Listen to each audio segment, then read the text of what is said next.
മലയാള സിനിമയ്ക്ക് ഇത് എന്ത് പറ്റി ഗായ്സ്? 2024 തൂത്തുവാരുവാണല്ലോ. ഹാട്രിക്ക് ഹിറ്റടിച്ച് വന്നപ്പോഴാണ് തുണ്ട് വന്ന് പൊട്ടിച്ചത്. പക്ഷേ മഞ്ഞുമൽ ബോയ്സിലൂടെ പിന്നെയും മലയാള സിനിമ തിരിച്ചടിച്ചിരിക്കുകയാണ് ഗായ്സ്. പടം കണ്ടു, കിടിലൻ പടം, എനിക്ക് ഒരുപാട് ഇഷ്ടപ്പെട്ടു.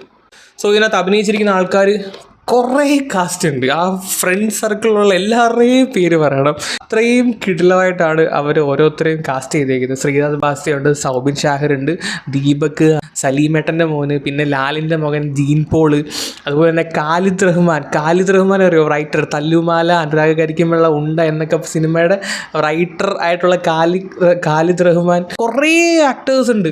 ഇതിനകത്ത് ഏറ്റവും കിടിലം എനിക്കിഷ്ടപ്പെട്ടത് സൗബിനാണ്. സൗബിൻ എൻ്റെ മോനെ ഒരു രക്ഷയില്ല.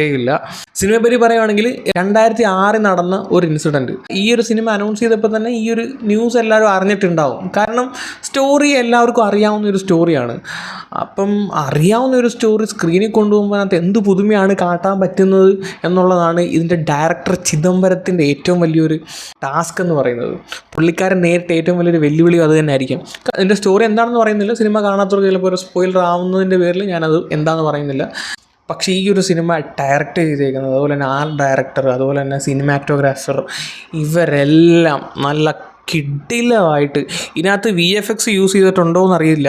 യഥാർത്ഥ ലൊക്കേഷനിൽ പോയിട്ടാണോ ഇത് ഷൂട്ട് ചെയ്തതെന്ന് എനിക്കറിയില്ല. അതിനകത്ത് ആർട്ട് വർക്ക് എവിടേക്കാണ് ചെയ്തതെന്ന് നമുക്ക് മനസ്സിലാവുന്നില്ല.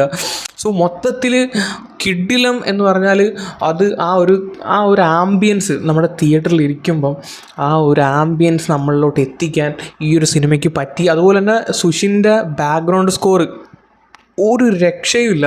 ആ ഒരു സിനിമ ഡിമാൻഡ് ചെയ്യുന്ന എന്താണോ അതിനനുസരിച്ച് ആ സിനിമയുടെ ഓരോ സീനകത്തോട്ടും ബ്ലെൻഡായിട്ട്, പക്ഷേ നമുക്ക് സിനിമ ഏതാണ്, ബാക്ക്ഗ്രൗണ്ട് മ്യൂസിക് ഏതാണ് വേർതിരിച്ച് അറിയാൻ പറ്റാത്ത രീതിയിൽ, ഇല്ല കള്ളും വെള്ളവും കൂടെ ബ്ലെൻഡ് ആവത്തില്ല, ആ രീതിയിൽ ബ്ലെൻഡായിട്ടാണ് ആ ഓരോ ബാക്ക്ഗ്രൗണ്ട് സ്കോറും പോകുന്നത്. നമ്മളിങ്ങനെ എന്താണ് അടുത്തത് ഇങ്ങനെ ഇരുന്ന് കാണും. അയ്യോ, അത്രയും നല്ല ആ ഒരു മൂഡ് ക്രിയേറ്റ് ചെയ്യാൻ നമ്മളങ്ങ് അവരുടെ ആ ഒരു കേവിൽ നമ്മളങ്ങ് അകപ്പെട്ടു പോകും. അന്നേരം നമ്മൾ അവരുടെ കൂടെ സഞ്ചരിക്കുന്ന പോലൊരു ഫീലാണ് ഇതിനകത്ത് പലപ്പോഴും കിട്ടുന്നത്. സോ നമുക്ക് വീട്ടിൽ ഇരുന്ന് അല്ലെങ്കിൽ OTTയിൽ ഇത് കണ്ടാൽ എത്രമാത്രം അത് ക്ലിക്കാവുമെന്ന് എനിക്കറിയില്ല.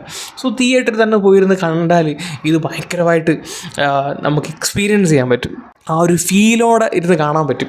ഇതൊരു സർവൈവൽ ടൈപ്പ് മൂവിയാണ്, സർവൈവൽ ത്രില്ലർ പോലത്തെ മൂവിയാണ്. ആ ഒരു കൈൻഡ് ഓഫ് മൂവി എനിക്ക് അത്രയും ഒരു താല്പര്യമുള്ള മൂവി അല്ല. ആ ഒരു ജോണർ അത്രയും ഒരു താല്പര്യമുള്ള ജോണറല്ല. പക്ഷേ ഈ ഒരു സാധനം എനിക്ക് ഒരുപാട് ഇഷ്ടപ്പെട്ടു. കാര്യം നല്ല പടപടി, അടിപൊളി പടപടി, ഭയങ്കര ത്രില്ലിങ്, ഭയങ്കര എൻഗേജിങ്. ഞാൻ ഈ ഒരു സിനിമ കാണാൻ പോകുന്നതിന് മുൻപ് എന്തായിരുന്നു എൻ്റെ തോട്ട് എന്ന് ഞാൻ ഈ വീഡിയോയുടെ ഏറ്റവും അവസാനം വെക്കാം. സോ ഞാൻ എന്താണോ അതിനകത്ത് പ്രതീക്ഷിച്ച് ചെന്നത് ആ ഒരു സാധനം തന്നെയാണ് എനിക്ക് കിട്ടിയത്. സോ വൺസ് അഗെയിൻ ജാനീമൻ്റെ ഡയറക്ടറായ ചിദംബരം, ആക്ടർ ഗണപതിയുടെ ബ്രദറായ ചിദംബരം, സോ വൺസ് അഗെയിൻ പുള്ളി തെളിയിച്ചിരിക്കുകയാണ് പുള്ളി എന്താ പറയുക മലയാള സിനിമയുടെ ഒരു മുതൽക്കൂട്ട് തന്നെയാണ് എന്ന്. പിന്നെ എനിക്കിതിനകത്ത് സർപ്രൈസിങ് ആയിട്ട് തോന്നിയ ഒരു ക്യാരക്ടർ ഖാലിദ് റഹ്മാനെയാണ്. എനിക്കറിയത്തില്ലായിരുന്നു ഈ പുള്ളി ഖാലിദ് റഹ്മാനെ ഞാൻ കണ്ടിട്ടില്ല. ഞാൻ അങ്ങനെ വന്ന് ഇവിടെ കാസ്റ്റ് ആൻഡ് ക്രൂ റിവ്യൂ ചെയ്യാൻ വേണ്ടി ഇവരുടെയൊക്കെ പേര് നോക്കുന്നതിനിടയ്ക്കാണ് ഖാലിദ് റഹ്മാൻ, നല്ല പരിചയമുള്ള പേരല്ലോ. അങ്ങനെ നോക്കിയപ്പോഴാണ് മനസ്സിലായത് ഇയാൾ ഖാലിദ് റഹ്മാൻ ഏതൊക്കെ സിനിമ ചെയ്തിട്ടുണ്ടെന്ന് അറിയാം, പക്ഷേ പുള്ളി എനിക്ക് ഓർമ്മയില്ല. അന്നേരം ഇതിനകത്ത് ഖാലിദ് റഹ്മാൻ ഒരു മേജർ റോൾ ചെയ്യുന്നുണ്ട്. എല്ലാവരും പുള്ളി വെടിപ്പായിട്ട് ചെയ്തു വെച്ചിട്ടുണ്ട്. പുള്ളി വേറെ കുറേ സിനിമയിലൊക്കെ അഭിനയിച്ചിട്ടുമുണ്ട്. പക്ഷേ ഇതിനകത്താണ് ഞാൻ പുള്ളിയെ ഫസ്റ്റ് ടൈം നോട്ടീസ് ചെയ്യുന്നത്. പടം തുടങ്ങുമ്പോൾ തന്നെ അതിൻ്റെ ടൈറ്റിലിൻ്റെ പടം എടുത്ത് ഇൻസ്റ്റയിലും വാട്സപ്പിലും ഒക്കെ സ്റ്റാറ്റസ് ആക്കാൻ നിൽക്കുന്നവരോട് അണ്ണാക്കി കൊടുത്തുകൊണ്ടാണ് ഈ പടം തീരുന്നത്. പടം തീർന്ന് ഏറ്റവും അവസാന പാട് മഞ്ഞുമൽ ബോയ്സ് എന്ന് എഴുതി കാണിക്കുന്നത്, തുടക്കം ഒന്നും എഴുതി കാണിക്കില്ല. പടം തുടങ്ങുന്നത് തന്നെ നമ്മുടെ കമലഹാസൻ്റെ കൺമണി അൻപോട് കാതലൻ ഞാൻ എഴുതും കടിതമേ, ആ പാട്ട് കണ്ടല്ലോ. ആ പാട്ട് ഷൂട്ട് ചെയ്ത് കേവ് വെച്ചിട്ടാണ്. എനിക്കൊന്ന് ഈ സിനിമ അവിടെ വെച്ചിട്ടാണോ എനിക്കറിയില്ല, അവിടെ വെച്ചിട്ടാണോ എടുത്തതെന്ന്, അതോ സെറ്റിട്ട് എടുത്തതാണോ എന്ന് അറിയില്ല. ആ ഒരു പാട്ട് കേട്ടോണ്ടാണ് തുടങ്ങുന്നത്. പിന്നെ മാത്രമല്ല ഇതിൻ്റെ ഒരു മെയിൻ ഭാഗത്തും ആ ഒരു പാട്ട് ഇങ്ങനെ പയ്യെ ഒരു ബാക്ക്ഗ്രൗണ്ട് പോലെ ഇങ്ങനെ വരുന്നുണ്ട്. അതിലൊരു മൂഡ് സാധനം. ഈ സിനിമ തുടങ്ങുമ്പം തന്നെ ഈ ഇവരുടെ ഗ്യാങ് തമ്മിലുള്ള അലമ്പ് കാണിച്ചിട്ടാണ് തുടങ്ങുന്നത്. അത്രമാത്രം അലമ്പാണ് ഇവരുടെ ഗ്യാങ്. തുടക്കം തന്നെ നമുക്ക് മനസ്സിലാവും ഉമ്മാർ തലകുറച്ചവന്മാരാണ്, വടംവലിക്കാരാണ്. ഓക്കെ, എന്തിനാണ് ഇവർ ഈ വടംവലിയുടെ ഇതൊക്കെ കാണിക്കുന്നത് എന്ന് നമുക്കൊരു സംശയം തോന്നും. പക്ഷേ ഒരു സിനിമയുടെ ഒരു മർമ്മപ്രധാന ഭാഗത്ത് ആ ഒരു സംഭവത്തിന് ഇത്രയും മാത്രം ഒരു എന്താ പറയുക ഇമ്പാക്റ്റ് ഉണ്ടാക്കാൻ പറ്റുമോ നമ്മൾ വിചാരിച്ചില്ല. സോ അമ്മാതിരി ഒരു സാധനമായിരുന്നു ആ ഒരു ഐറ്റം. സലീം കുമാറേട്ടൻ്റെ മോൻ ഇതിനകത്ത് അഭിനയിച്ചിട്ടുണ്ട്. എൻ്റെ പൊന്നെ, പുള്ളി ഒരു കിളി പറന്ന ഐറ്റമായിട്ടാണ് ഇതിനകത്ത് അഭിനയിക്കുന്നത് കേട്ടോ. ലിറ്ററലി സലീം കുമാർ ഒരു 30 കൊല്ലത്തിന് മുന്നേ ഒരു സിനിമ വന്ന് അഭിനയിച്ചിരുന്നാൽ എങ്ങനെയാണ് നമ്മൾ കാണുന്നത്, ആ ഒരു ഫീലാണ് സലീം കുമാറിൻ്റെ മോനെ നമ്മൾ സ്ക്രീനിൽ കാണും. അങ്ങേരെ കാണിക്കുന്ന ഓരോ ഷോട്ടിലും എനിക്ക് സലീം കുമാറിനാണ് ഓർമ്മ വരുന്നത്. പുള്ളിയും നല്ലൊരു മർമ്മപ്രധാനമായ ഒരു റോൾ ഇതിനകത്ത് ചെയ്തിട്ടുണ്ട്. ഒരു പർട്ടിക്കുലർ ഡയലോഗ് അത് കിടിലമാണ്, കൈ അടിച്ചു പോയൊരു സാധനമാണ് ആ ഒരു ഐറ്റം. സാധാരണ ഒരു സർവൈവൽ ത്രില്ലർ പോലല്ല, ഒരു തുടക്കവും ഒരു ഒടുക്കവും ഇതിനുണ്ട്. നല്ല എന്നുവെച്ചാൽ ആ ഒരു തുടക്കം എങ്ങനെയാണ് അവർ പോയത്, എന്നിട്ട് പോയിട്ട് തിരിച്ചു വന്നപ്പോഴെങ്ങനെയാണ്. സാധാരണ ഒരു ത്രില്ലർ മൂവി അല്ലെങ്കിൽ ഒരു സർവൈവൽ ത്രില്ലർ മൂവി എങ്ങനെയാണ്, സർവൈവ് ചെയ്ത് വെളി വന്നതിന് പുള്ളി രക്ഷപ്പെട്ട് എന്നറിയുമ്പോൾ തന്നെ സിനിമ തീരുവാണ്. പക്ഷെ അങ്ങനല്ല, ഈ സാധനം രക്ഷപ്പെട്ട് കഴിഞ്ഞതിന് ശേഷവും കുറേ ഉണ്ട്. ടിപ്പിക്കൽ ഒരു അമ്മയൊക്കെ നമുക്കിനകത്ത് കാണാൻ പറ്റും. കൂട്ടുകാരൻ്റെ അമ്മ നമ്മളെ എങ്ങനെയാണോ ട്രീറ്റ് ചെയ്തത് അതുപോലെ തോന്നിപ്പിക്കുന്ന ഒരു അമ്മ ഇതിനകത്തുണ്ട്. ആ ഒരു സീനൊക്കെ ഭയങ്കര എന്താ പറയുക രസമായിട്ട് എടുത്തു വെച്ചിട്ടുണ്ട്. ഭയങ്കര കുറേ കാര്യങ്ങൾ റിലേറ്റ് ചെയ്യാൻ പറ്റുന്ന കുറേ മൊമെൻറ്റ്സ് ഉണ്ടായിരുന്നു ഇതിനകത്ത്. എനിക്ക് ഒരുപാട് ഇഷ്ടപ്പെട്ടു, നല്ല ഇഷ്ടപ്പെട്ടു. എനിക്ക് തോന്നുന്നു തിയേറ്ററിൽ പോയിരുന്ന് ഒരു റെസ്പോൺസ് ഒന്നും കേൾക്കാതെ പോയിരുന്ന് കണ്ടതിൻ്റെ പേരിലാണ് എനിക്കിത് ഇഷ്ടപ്പെട്ടത്. ചിലപ്പം ഞാൻ വേറൊരു മൂടി ഇരുന്ന് കണ്ടായിരുന്നെങ്കിൽ ചിലപ്പോൾ എനിക്ക് ഈ സാധനം ഇഷ്ടപ്പെടണം എന്നില്ല. കൂടുതലായിട്ടൊന്നും പറയാനില്ല. എനിക്ക് പടം പേരുത്ത് അങ്ങോട്ട് ഇഷ്ടമായി. നല്ല പടം, തിയേറ്ററിൽ പോയിട്ട് ധൈര്യമായിട്ട് കാണാം. ലാഗെന്ന് പറയുന്ന സാധനം ഇല്ല ഇതിനകത്ത് കേട്ടോ. ലാഗെന്ന് പറയുന്ന സാധനം ഇല്ല ഇതിനകത്ത്. എനിക്ക് ലാഗ് അടിച്ചിട്ടില്ല. എനിക്ക് നല്ല കിടിലമായിട്ട് നല്ല ഇങ്ങനെ ഒഴുകി ആ ഇമോഷൻസും ആ ഒരു സന്തോഷവും ഒക്കെ എല്ലാം കൂടി ഇങ്ങനെ ഒഴുകി അങ്ങ് പോകുന്ന ടൈപ്പ് ഒരു സാധനം. മോനെ കിടിലം പടം, എനിക്ക് ഒരുപാട് ഇഷ്ടമായി. ശ്രീനാഥ് ബാസിയുടെ ഇൻ്റർവ്യൂവിൽ ശ്രീനാഥ് ബാസി പറയുന്ന ഒരു ഡയലോഗുണ്ട്, എൻ്റെ ഫ്രണ്ട്സ് എനിക്ക് തന്ന ഒരു സിനിമയാണ് മഞ്ഞുമൽ ബോയ്സ് എന്ന്. അത് തന്നെ ആ ഒരു പർട്ടിക്കുലർ ഡയലോഗിനോട് 100% നീതി പുലർത്തുന്ന സിനിമ. പുള്ളിക്കാരൻ അയാളുടെ ഫ്രണ്ട്സ് എല്ലാം കൂടെ കൊടുത്തൊരു ഇതിനകത്ത് ഫ്രണ്ട്ഷിപ്പിൻ്റെ വാല്യൂ എന്ന് പറഞ്ഞുകൊണ്ടല്ലോ, ഫ്രണ്ട്ഷിപ്പിൻ്റെ വാല്യൂ എന്ന് പറഞ്ഞാൽ അങ്ങ് ടോപ്പ് സാധനം. എന്ന് വെച്ചാൽ നമ്മൾ കൊതിച്ചു പോകും ഇങ്ങനത്തെയൊക്കെ ഫ്രണ്ട്സിനെയും ആ ഒരു ഫ്രണ്ട് സർക്കിളിനെയും കിട്ടാൻ വേണ്ടിയിട്ട് നമ്മൾ കൊതിച്ചു പോകുന്ന തരത്തിലുള്ള ഒരു സ്റ്റോറി, ആ ഒരു ഫ്രണ്ട്ഷിപ്പ്. മോനെ പൊളി സാധനം. സോ ഇത് യഥാർത്ഥത്തിൽ നടന്നതാണല്ലോ എന്ന് ഓർക്കുമ്പം ആണ് ഇതിനകത്ത് ഏറ്റവും കൂടുതൽ ഗൂസ് ബംസ് വരുന്നത്. അയ്യോ, നമ്മുടെ കിളി പറക്കും. ഇത് യഥാർത്ഥത്തിൽ ഇങ്ങനെ ഒരു സംഭവം ഉണ്ടായി എന്ന് എങ്ങനെ സംഭവിച്ചു, അല്ലെ എങ്ങനെ സർവൈവ് ആയി എന്ന് നമ്മൾ ഓർക്കുമ്പം കിളി ഉറക്കും. അന്നേരം അത് വേറെ മൂഡ് സാധനം. പറയാനല്ല, ഞാൻ ഇങ്ങനെ പറഞ്ഞുകൊണ്ടേ പോവും. ഒന്നും പറയാനില്ല. അഭിനയിച്ചവരെല്ലാം പൊളി, സുഷിൻ്റെ മ്യൂസിക് പൊളി, ഡയറക്ടർ, സിനിമാറ്റോഗ്രാഫർ എല്ലാം അൽപൊളി സാധനം. ഒന്നും കുറ്റം പറയാൻ ഈ സിനിമയ്ക്കകത്തില്ല, കുറ്റമെന്ന് പറയാൻ ഇതിനകത്തില്ലേ ഇല്ല. സോ നല്ലൊരു പടം കാണണമെങ്കിൽ പോയി കണ്ടോ, നല്ല മൂഡോടെ പോയി കാണണം കേട്ടോ. So that's all about my opinion and അപ്പം ശരി, ബൈ. ഹലോ ഗൈസ്, പുതിയൊരു വീഡിയോയിലേക്ക് എല്ലാവർക്കും സ്വാഗതം. നമ്മൾ സിനിമ കാണാൻ പോവാണ്, മഞ്ഞുമൽ ബോയ്സ്. സോ സിനിമ കാണാൻ പോകുന്നതിന് മുൻപ് അതിനെപ്പറ്റിയുള്ളൊരു പ്രതീക്ഷ എന്താണെന്ന് എൻ്റെ ചോദിച്ചാൽ, ഞാൻ ഇതിനകത്ത് നിന്ന് പ്രതീക്ഷിക്കുന്നത് ഒരു ഫ്രണ്ട്ഷിപ്പിൻ്റെ കുറേ അലമ്പ് പരിപാടികൾ, ഓക്കെ, അത് പ്രതീക്ഷിക്കുന്നുണ്ട്. പിന്നെ ഇതൊരു സർവൈവൽ ത്രില്ലർ പോലുള്ള ഒരു സാധനമാണെന്നാണ് ഞാൻ പ്രതീക്ഷിക്കുന്നത്. ഞാൻ മോസ്റ്റ്ലി എന്നെ ഈ കാണാൻ ഇത് എക്സൈറ്റഡ് ആക്കുന്ന ഒരു സബ്ജക്റ്റ് എന്ന് പറയുന്നത്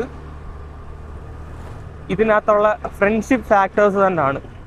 ഫസ്റ്റ് ഹാഫ് ഞാൻ വിചാരിക്കുന്നു ഫസ്റ്റ് ഹാഫ് ഫുള്ള് ഫ്രണ്ട്ഷിപ്പിൻ്റെ അലമ്പും ഒരു വൈബൊക്കെ ആയിരിക്കും. സോ അത് കൂടുതൽ എൻജോയ് ചെയ്യാൻ വേണ്ടിയിട്ടാണ് ഞാൻ പോകുന്നത്. സെക്കൻഡ് ഹാഫിൽ ഞാൻ പ്രതീക്ഷിക്കുന്നത് അവർ ആ ഗുണ കേവിൽ പെടുന്നതും പിന്നെ അതിൻ്റെ ഇമോഷൻസും കാര്യങ്ങളൊക്കെയാണ്. ഇതിൻ്റെ സ്റ്റോറി കുറേ പേർക്ക് അറിയാൻ തോന്നുന്നു. കുറേ ഫ്രണ്ട്സ് ഇങ്ങനെ ടൂറ് പോയിട്ട് എന്തോ ഗുണ കേവിൽ ഇങ്ങനെ പെടുന്നതൊക്കെ ആണെന്ന് യൂട്യൂബിലും ഫേസ്ബുക്കിലും ഇൻസ്റ്റയിലൊക്കെ ഇങ്ങനെ കുറേ പോസ്റ്റ് കണ്ടു. ഞാൻ അതൊന്നും കൃത്യമായി കണ്ടിട്ടൊന്നുമില്ല. സോ പടത്തിൻ്റെ ഒരു എക്സ്ക്ലൂസിവിറ്റി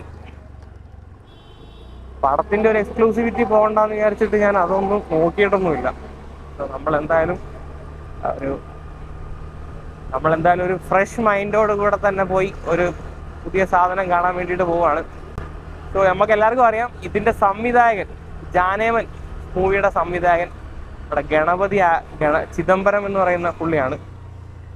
ഗണപതിയുടെ ബ്രദറാണെന്ന് തോന്നുന്നു. ആക്ടർ ഗണപതി ഇല്ലേ, അതിൻ്റെ ബ്രദറാണ്. ഇവിടെ ഫസ്റ്റ് മൂവി തന്നെ ജാനേമൻ ഞാൻ തിയേറ്ററിൽ പോയി കണ്ടതാണ്. അടിപൊളി പടമാണ്. സോ ആ ഒരു ലെവലിലോട്ട് ഈ ഒരു സാധനം എത്തുമെന്ന് പ്രതീക്ഷിക്കുന്നു. സോ എന്തായാലും നമുക്ക് തിയേറ്ററിൽ പോയി കണ്ടിട്ട് അതിൻ്റെ അഭിപ്രായവും റിവ്യൂവും കണ്ട് കഴിഞ്ഞതിന് ശേഷം പറയാം. സോ ഇത്രയാണ് ഈ സിനിമയെ പറ്റിയുള്ള എൻ്റെ ഒരു പ്രതീക്ഷയും കാഴ്ചപ്പാടും. പ്രതീക്ഷയ്ക്കനുസരിച്ച് സാധനം ഉയർന്നിട്ടുണ്ടോ ഇല്ലയോ എന്ന് നമുക്ക് അറിയത്തില്ല. സോ എന്തായാലും പോയി കണ്ടിട്ട് ബാക്കി അഭിപ്രായം പറയാം. ഓക്കെ, ഞാൻ മോസ്റ്റ്ലി സിനിമ കാണാൻ പോകുന്നത് ഉച്ചക്കലത്തെ ഷോയ്ക്കാണ്. അതിനൊരു കാരണമുണ്ട്. കാര്യമെന്ന് വെച്ചാൽ എന്നാ ചൂടാണ് ഇവിടെ. നമ്മുടെ നാട്ടിൽ കേരളത്തിലെ ചൂടെന്ന് പറഞ്ഞാൽ ഇപ്പം ഗൾഫ് കൺട്രീസിനേക്കാളും വലിയ ചൂടായി മാറിയിട്ടിരിക്കുകയാണ്. സത്യം പറഞ്ഞാൽ നിൽക്കാൻ പറ്റുന്നില്ല, അത്രയും ചൂട്. 2-2.5 മണിക്കൂർ തിയേറ്ററിൽ ഉച്ചയാകുമ്പോൾ പോയി AC കത്തിരുന്ന ഒരു സുഖം കിട്ടുമല്ലോ. അതുകൊണ്ടാണ് മെയിനായിട്ട് ഉച്ചയ്ക്ക് തിയേറ്ററിൽ പോകുന്നത്. ഉച്ചയാകുമ്പോൾ നല്ല ചൂടായിട്ടിരിക്കുകയല്ലേ. ഇപ്പം 2:30 കയറി കഴിഞ്ഞാൽ 5:30 വൈകുന്നേരം ആകുമ്പോഴത്തേക്ക് ഒന്ന് തണുത്ത് ഇറങ്ങാം. ചൂടെന്ന് പറഞ്ഞോണ്ടല്ലോ അസാമാന്യ ചൂട് കേട്ടോ, കൈയൊക്കെ പൊള്ളുന്നു. ഞാൻ മറ്റേ സൺക്രീം ഇട്ടുകൊണ്ടാണ് ഇറങ്ങിയത്. എനിക്ക് സൺക്രീമൊക്കെ വേപ്പറൈസ്ഡ് ആയി പോയെന്ന് തോന്നുന്നു കേട്ടോ. മൈൽ ബ്ലോക്കാണ് ഇവിടെ. എന്താണ് കോപ്പ് ഇവിടെ? ഒന്നാമത് ചെറിയ റോഡ്, അതിനകത്ത് കീഴിക്കൊണ്ട് വണ്ടിയും പാർക്ക് ചെയ്തിട്ട്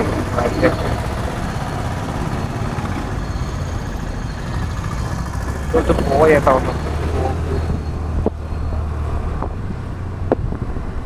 ഒന്നാമത് ഈ ചന്തക്കകത്ത് ചെറിയ റോഡാണ്. അതിൻ്റെ റോഡിന്റെ പകുതി കൊണ്ട് വണ്ടി പാർക്ക് ചെയ്ത് വിളിച്ചിട്ടേക്ക്. ഇതിനൊന്നും പെറ്റി അടിക്കാൻ ഒരു പോലീസും ഇല്ല, ഒരു ഏമാന്മാരും ഇല്ല. നമ്മളിവിടെ കരുനാഗപ്പള്ളി കാൻസ് തിയേറ്ററിലാണ് കേട്ടോ സിനിമ കാണാൻ വന്നേക്കുന്നത്. ഈ കാണുന്ന റൈറ്റ് സൈഡിൽ കാണുന്ന തിയേറ്റർ.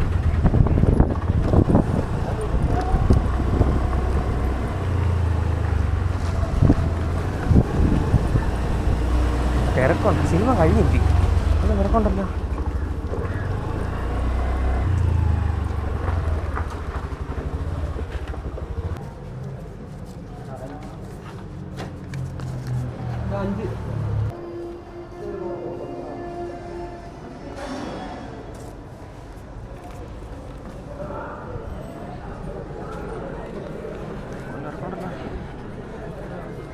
ആരൊക്കെ